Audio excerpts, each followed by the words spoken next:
Aljamain Sterling, going over him getting some offers at the featherweight division.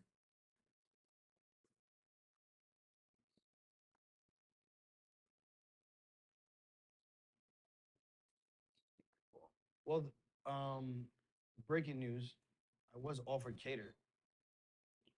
Amongst three others, two other guys were actually friends. So I said respectfully, I would actually like to decline those. Um, One of them was coming off of a loss. Cater was the highest ranking opponent out of all of them. Wow, that's pretty crazy. But Were you aware that he was about to break news? but yeah, he's big, bro. Calvin Kattar is big. By the way, this is I get like I want to really quickly. So there you have it. Got offered Cater. Also got offered two other people, but I guess he's friendly with them, so he doesn't want to fight them. Which you would think that Aljo had kind of learned a little bit from what happened with the whole situation at bantamweight with him and Marab, and how now both of them are not in the picture for the title. They now got skipped over by Cheeto Vera to fight Sean O'Malley. I would just think at that point, you kind of put some of that stuff aside. Like, that's kind of the game of competition no matter what. I know it's a little bit different with fighting, but you don't think a lot of these other professional athletes in other sports are friends with certain other players, whether it be football, basketball, soccer, whatever? You don't see them holding back. You still see football players having car collisions. You still see basketball players dunking on each other. See soccer players, going for tackles and stuff like that themselves. I don't know what you really call it for soccer. I'm not that big of a soccer watcher, but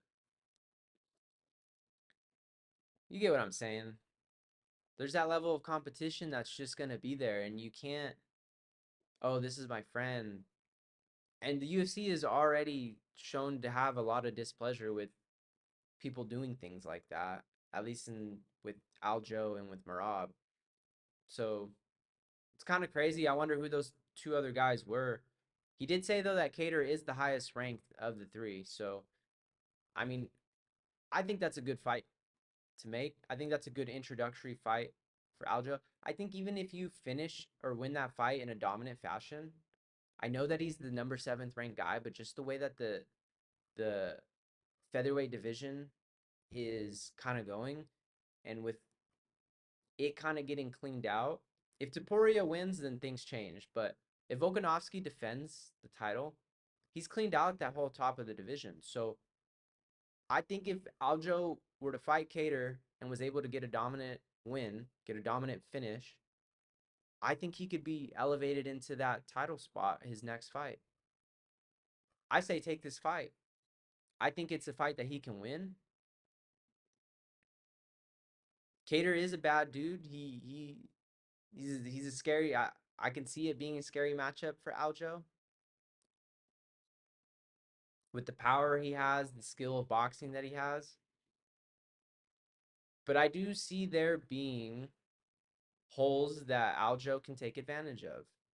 I can totally see Aljo being able to take Cater's back or get some other kind of a positioning that puts him in a spot to get a submission win.